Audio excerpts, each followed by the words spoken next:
میرے دوستو بھائیو، اللہ تبارک و تعالی نے حضور صلی اللہ علیہ وسلم جیسی عظیم شخصیت عطا فرمائی۔ حضور صلی اللہ علیہ وسلم نے امت کی رہبری کے لیے ایسے الفاظ ارشاد فرمائے جو جامع تھے۔ اگر ان الفاظ پہ کوئی آدمی عمل کرنے والا بن جائے، اس بندے کی پوری زندگی سنورتی چلی جاتی ہے۔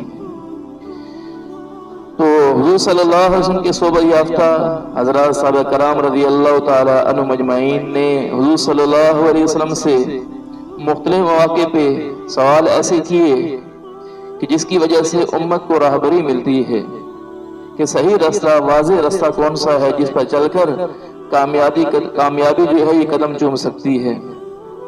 ایک دفعہ حضرت ابو ہریرہ رضی اللہ تعالیٰ عنہ عرض کرنے لگے، یا رسول اللہ، جب میں آپ کو دیکھتا ہوں تو میرا دل خوش ہو جاتا ہے، میری آنکھیں ٹھنڈی ہو جاتی ہیں۔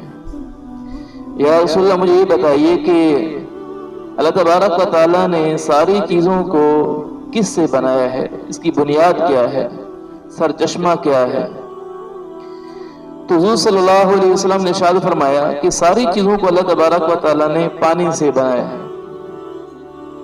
یا تو مراد یہ ہے کہ بالواسطہ، کسی واسطے کے ذریعے پانی کسی چیز کا واسطہ بنا ہے پھر وہ چیز وجود میں آئی ہے، یا بلا واسطہ یا کسی واسطے کے بغیر، یعنی ڈائریکٹ ہی جو ہے وہ پانی کسی چیز کی حیات کا ذریعہ بنا ہے۔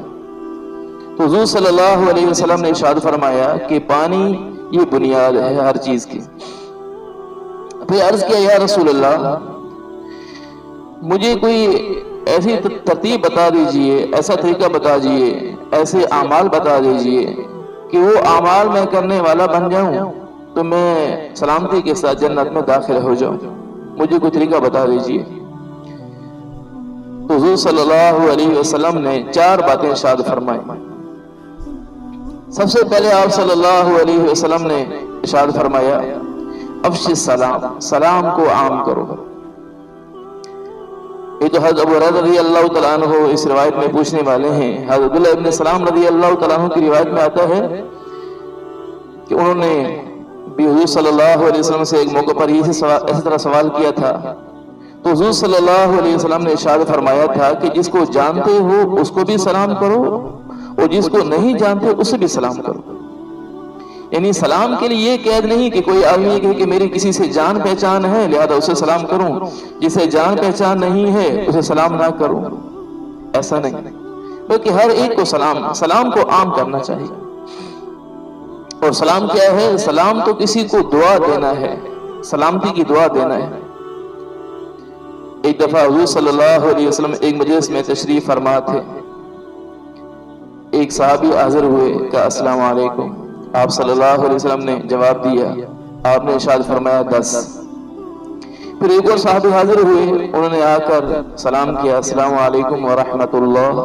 اللہ کے نبی صلی اللہ علیہ وسلم نے ارشاد فرمایا 20۔ پھر اس کے بعد ایک تیسرے صحابی حاضر ہوئے، انہوں نے کہا السلام علیکم ورحمۃ اللہ وبرکاتہ۔ اللہ کے نبی صلی اللہ علیہ وسلم نے ارشاد فرمایا 30۔ پھر آپ صلی اللہ علیہ وسلم نے اس بات کی وضاحت فرمائی کہ 10، 20، 30 کیوں ارشاد فرمایا جو آدمی السلام علیکم کہے تو اس آدمی کو 10 نیکیاں ملتی ہیں، اور جو آدمی السلام علیکم ورحمۃ اللہ کہے اسے 20 نیکیاں ملتی ہیں، اور جو آدمی السلام علیکم ورحمۃ اللہ وبرکاتہ کہے اس آدمی کو 30 نیکیاں ملتی ہیں۔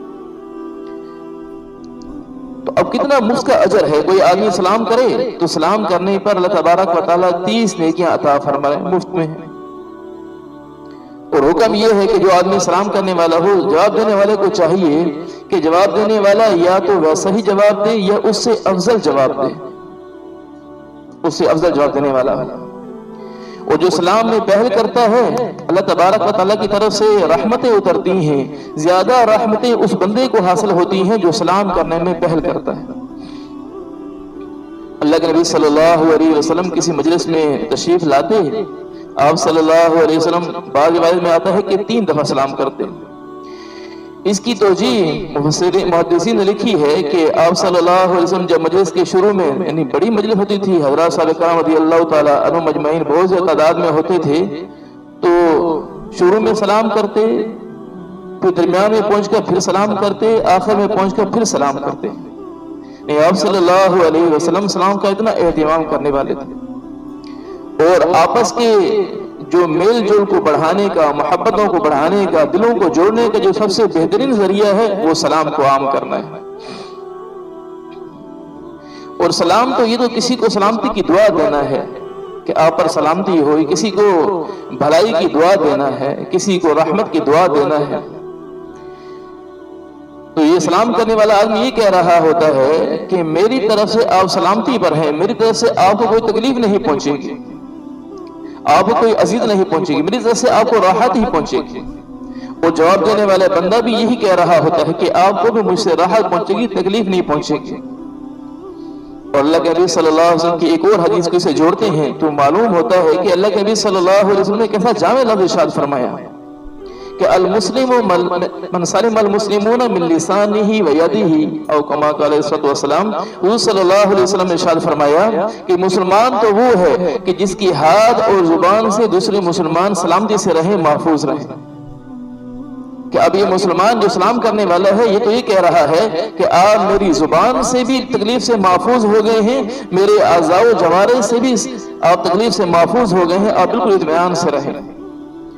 اللہ تعالیٰ حفاظت فرمائے. جب سے یہ سلام کا رواج کم ہوا ہے، صرف جان پہچان والوں کو سلام کی جاتی ہے. قیامت کی نشانیوں میں سے ہے کہ قیامت یعنی قرب قیامت میں لوگ صرف جان پہچان کے لوگوں کو سلام کریں. اور جب سے یہ سلام کا سلسلہ کم ہوا ہے تو دیکھیے کہ دل کتنے دور ہو گئے ہیں امت کے آپس میں.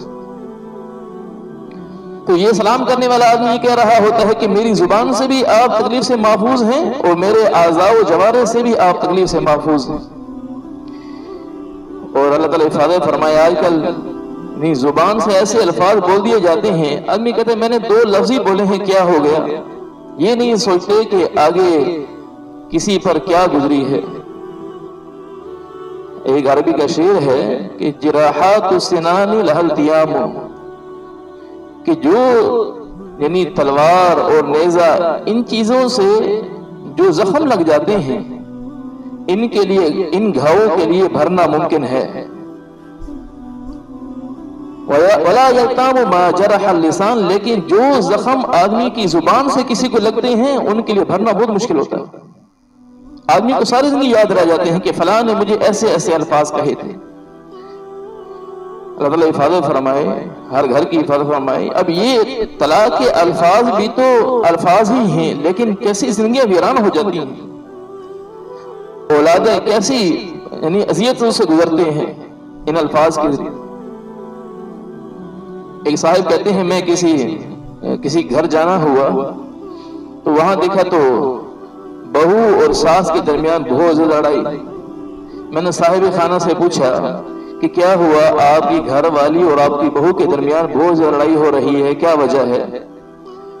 تو وہ معلوم کرنے گیا. معلوم کر کے اس نے بتایا کہ وہ میری بیوی کہہ رہی ہے کہ میں نے تو اسے کچھ بھی نہیں کہا، میں نے تو 2 لفظ ہی بولے ہیں جس کی وجہ سے اسے اتنا غصہ آیا ہوا ہے اور وہ میرے اوپر بہت زیادہ غصہ ہو رہی. کیا الفاظ بولے؟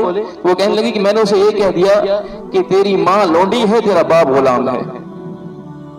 اب اس کی نزدیک تو یہ ہلکے سے الفاظ ہیں، تیرا باپ غلام ہے، تیری ماں لونڈی ہے، یہ الفاظ ہلکے سے الفاظ ہیں، لیکن اس کے اوپر کیا گزری ہے جس کی وجہ سے اسے غصہ آ رہا ہے.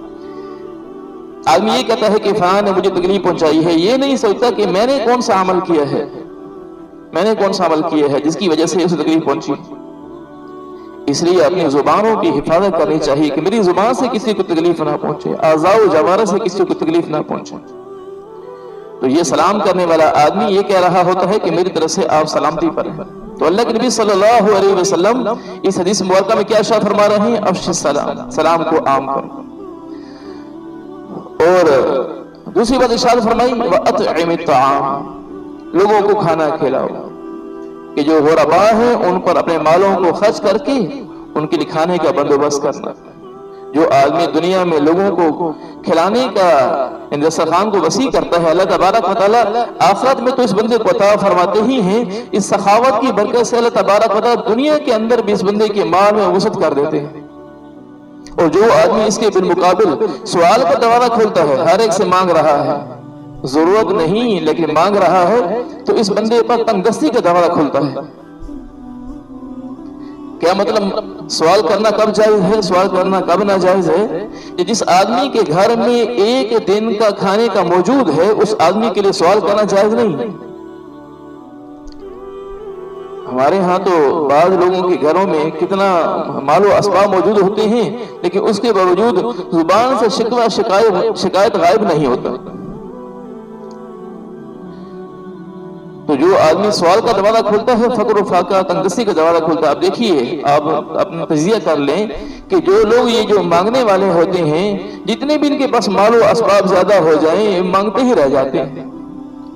اس کے بالمقابل جو مالوں کو خرچ کرنے والے ہیں لوگوں کے اوپر، اللہ تبارک و تعالیٰ ایسی وسعتیں عطا فرما دیتے ہیں، خود بھی مال و اسباب کو استعمال کر رہے ہوتے ہیں، اوروں پر بھی خرچ کرتے رہ جاتے ہیں، دنیا سے جا رہے ہوتے ہیں، پیچھے بھی اللہ تبارک و تعالیٰ ان کی اولادوں کو بھی پالتے ہیں۔ تو اس لیے مانگنے کا دروازہ نہیں کھولنا چاہیے۔ اللہ تبارک و تعالیٰ نے مال عطا فرمایا ہے تو وہ ربا پہ خرچ کرنا ہے۔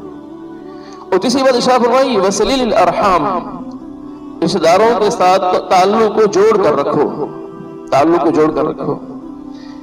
رشتہ داری کو اللہ تبارک و تعالیٰ نے جوڑ کر رکھنے کا حکم عطا فرمایا ہے۔ جو آدمی رشتہ داروں کے تعلق کو توڑتا ہے، اللہ تبارک و تعالیٰ آخرت میں تو اس کے وبال کو اس کے اوپر وبال کو ڈالیں گے، دنیا کے اندر اللہ تبارک و تعالیٰ اس کے رزق میں تنگی کر دیتے ہیں۔ رزق میں وسعت کا سب سے بہترین ذریعہ جو حدیث پاک میں آیا ہے وہ یہ ہے کہ جو آدمی صلہ رحمی کرنے والا ہو، اللہ تبارک و تعالیٰ اس کے رزق میں وسعت فرما دیتے ہیں۔ اور صلہ رحمی سے یہ مراد یہ نہیں ہے کہ کوئی آدمی یہ کہے کہ میرے پاس مال و اسباب نہیں ہے اس لیے میں صلہ رحمی نہیں کر سکتا، لوگوں اپنے رشتہ داروں پر مال کو خرچ نہیں کر سکتا۔ تو اللہ تبارک و تعالیٰ اس بندے کو اخلاق کو عطا فرمائے ہیں، اپنے رشتہ داروں کے ساتھ اچھا سلوک کرنے والا ہو، اچھے الفاظ سے ان کو جوڑنے والا ہو، پیار محبت کے ساتھ رہنے والا ہو۔ اس سے بھی اللہ تبارک و تعالیٰ اس بندے کو آخرت میں نعمتیں بھی عطا فرمائیں گے، دنیا کے اندر بھی اللہ تبارک و تعالیٰ اس بندے کے رزق میں وسعت فرما دیتے ہیں۔ تو قطع رحمی نہ ہو، میری وجہ سے کہ کوئی خاندان کا کوئی آدمی ٹوٹ جائے۔ اللہ کے نبی صلی اللہ علیہ وسلم تو خاندان کے ایک ایک بندے کو اپنے ساتھ جوڑنے والے تھے، کسی کو دور نہیں کرتے، کسی کو دور نہیں کرتے۔ ایک ایک کے پاس جا جا کر احوال ان کی خیر خبر لینا، یہ آپ صلی اللہ علیہ وسلم کا مزاج تھا۔ حضرات صلی کرام رضی اللہ تعالیٰ عنہ مجمعین کا بھی یہ مزاج تھا۔ اور آج کیا ہوتا ہے کہ خاندان میں سے کسی آدمی نے تھوڑی سی بات مزاج کے خلاف کہہ دی تو اس سے فوراً تعلق توڑ دیا جاتا ہے، اس نے مجھے یہ بات کہہ دی۔ تو کب تک مزاجوں پہ چل چل کے اللہ تبارک و تعالیٰ کو ناراض کرتے رہیں گے؟ تو حقوق العباد میں بہت زیادہ کوتاہی ہے، صلہ رحمی اس میں بہت زیادہ کوتاہی ہے، قطع رحمی کا مزاج بہت زیادہ امت کے اندر بن چکا ہے۔ گھروں کے گھر اجڑ جاتے ہیں، ایک بندے کی زندگی کو یعنی ایک بندے کے سہولت کو پیدا کرنے کے لیے خاندان کے کئی افراد کو توڑا جا رہا ہوتا ہے۔ امت کا یہ مزاج نہیں، امت محمدیہ کو اللہ تبارک و تعالیٰ نے خیر والا بنایا ہے، اس لیے اللہ تبارک و تعالیٰ نے شاید فرمایا کنتم خیر امت، تم ساری امتوں میں سب سے بہترین امت ہو، کہ سب سے بہترین امت کا تقاضا یہی ہے کہ یہ لوگوں کے ساتھ تعلق کو جوڑنے والی ہو، دلوں کو توڑنے والی نہ ہو۔ اور چوتھی بات ارشاد فرمائی آپ صلی اللہ علیہ وسلم نے کہ صلی باللیل قم اللیل والناس نیام، فرمایا کہ رات کو کھڑے ہو، رات کو نماز پڑھو، کھڑے ہو کر اللہ تعالیٰ کے سامنے عبادت کرنے والے ہو، لوگ سو رہے ہو تم اللہ تعالیٰ کے سامنے عبادت کرنے والے ہو۔ آپ صلی اللہ علیہ وسلم نے فرمایا کہ بھی جنت میں داخل ہو جاؤ گے سلامتی کے ساتھ۔ تو تہجد کا اہتمام، اللہ کے نبی صلی اللہ علیہ وسلم کو اللہ تبارک و تعالیٰ نے ارشاد فرمایا فَتَهَجَّدْ بِهِ نَافِلَةً لَكَ، آپ تہجد کی نماز پڑھ لیے جو آپ کے لیے ایک زائد چیز ہے۔ عَسَىٰ أَن يَبْعَثَكَ رَبُّكَ مَقَامًا مَحْمُودًا، اللہ تبارک و تعالیٰ آپ کو اس کی برکت سے مقام محمود پہ پہنچا دیں گے۔ اب حضور صلی اللہ علیہ وسلم کو تو اللہ تبارک و تعالیٰ تہجد کے اہتمام پر مقام محمود کا وعدہ فرما رہے ہیں۔ امت بھی اگر اس کا اہتمام کرنے والی ہو تو اللہ تبارک و تعالیٰ کی ذات سے کبھی امید ہے کہ اللہ تبارک و تعالیٰ اس امت کو جنت الفردوس عطا فرمائے۔ حضور صلی اللہ علیہ وسلم کے جنت میں پڑوس نصیب فرمائے، اللہ کے نبی صلی اللہ علیہ وسلم کی شفاعت کا حقدار بنا دیں۔ حضرت عبداللہ ابن عمر رضی اللہ تعالیٰ عنہما انہوں نے ایک خواب دیکھا کہ دو آدمی آئے اور دو آدمیوں نے آ کر ان کو بازو سے پکڑا اور بازو سے پکڑ کر لے گئے اور ایک کنویں کے قریب لے گئے۔ تو محسوس یہ ہوا کہ کنویں کے اندر آگ جل رہی ہے بہت زیادہ، لیکن کنویں کا اوپر سے منہ بند ہے۔ تو ان کو قریب کرنے لگے تو ایک تیسرا آدمی آیا، اس نے آ کر ان کو روک دیا، ان سے کہا کہ تم کیا کر رہے ہو، یہ اس کے حقدار نہیں، ان کو چھڑا لیا۔ تو حضرات صحابہ کرام رضی اللہ تعالیٰ عنہ مجمعین کوئی خواب دیکھتے تھے تو حضور صلی اللہ علیہ وسلم سے عرض کر دیتے تھے کہ یا رسول اللہ ہم نے یہ خواب دیکھا۔ اللہ کے نبی صلی اللہ علیہ وسلم ہر روز کے اعتبار سے فجر کے بعد نماز پڑھانے کے بعد آپ صلی اللہ علیہ وسلم صحابہ کی طرف منہ کر کے بیٹھ جاتے، پھر پوچھتے رہتے کسی نے کوئی خواب دیکھا ہو تو آپ صلی اللہ علیہ وسلم تعبیر بتا دیا کرتے تھے۔ تو حضرت عبداللہ ابن عمر رضی اللہ تعالیٰ عنہما نے جب یہ خواب دیکھا تو خود تو چونکہ چھوٹے بچے تھے تو انہوں نے اپنی بہن حضرت حفصہ رضی اللہ تعالیٰ عنہا سے عرض کیا کہ آپ حضور صلی اللہ علیہ وسلم سے پوچھئے اس کی تعبیر کیا بنتی ہے۔ تو اللہ کے نبی صلی اللہ علیہ وسلم نے خواب سنا تو آپ صلی اللہ علیہ وسلم نے ارشاد فرمایا نعم الرجل عبداللہ بہت اچھا آدمی ہے، لو قام لیلا، کاش کہ یہ رات کو عبادت کرتا، اللہ تبارک و تعالیٰ کے سامنے رات کو تہجد پڑھتا۔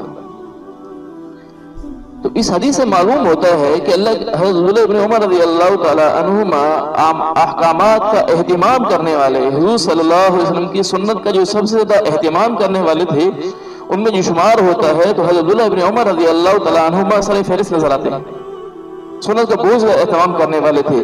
اس کے باوجود حضور صلی اللہ علیہ وسلم کیا ارشاد فرما رہے ہیں کہ عبداللہ بہت اچھا آدمی ہے اگر رات کو عبادت کا اہتمام کرنے والا بن جائے۔ اس سے معلوم ہوتا ہے کہ کوئی آدمی ساری عبادتیں کرنے کے باوجود بھی بے فکر نہ رہے کہ بس میری تو بخشش ہو جائے گی، اسے چاہیے کہ راتوں کو اٹھ کر اللہ تعالیٰ کے سامنے عبادت کر کے رب کو راضی کرنے کی کوشش کرے۔ اور اللہ تعالیٰ حفاظت فرمائے۔ اس کے برعکس ہمارے ہاں کیا معاملہ ہے کہ صرف ایک نماز جمعہ کی پڑھ کر یہ سمجھا جاتا ہے کہ بس ہم نے تو حق ادا کر دیا۔ عید کی نماز پڑھنے کے بعد سوچ لیتے ہیں کہ بس ہم نے تو حق ادا کر دیا ہے۔ 24 گھنٹے اللہ تبارک و تعالیٰ کی نعمتوں کو استعمال کرنے کے باوجود اس رب کو سجدہ نہ کرنا کتنی بڑی نادانی ہے، کتنی بڑی بے وفائی ہے۔ پھر سوچتے ہیں ہمارے اوپر پریشانی کے حالات کیوں پیدا ہو رہے ہیں۔ پریشانیوں کو ٹالنے والی جو ایک اللہ تعالیٰ نے عظیم عبادت عطا فرمائی ہے نماز، اس کی سستی ہو رہی ہو، چاہے کہ راتوں کو تہجد پڑھنے کا اہتمام۔ تو اللہ کے نبی صلی اللہ علیہ وسلم تو تہجد کے اہتمام کا حکم دے رہے ہیں۔ صالحین کا شعار ہے کوئی آدمی اللہ کا ولی اس وقت تک نہیں بن سکتا ہے جب تک آدمی تہجد کا اہتمام کرنے والا نہ ہو۔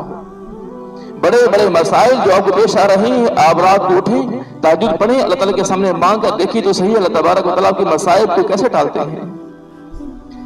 تو اس کے لیے ضروری ہے کہ راتوں کو اٹھ کر تہجد کا اہتمام بھی ہو، اور دن کو جو 5 نمازیں اللہ تعالیٰ نے عطا فرمائی ہیں یہ اللہ تعالیٰ سے خاص قرب کا ذریعہ ہیں، وہ سب سے پہلے نماز کا حساب ہوگا۔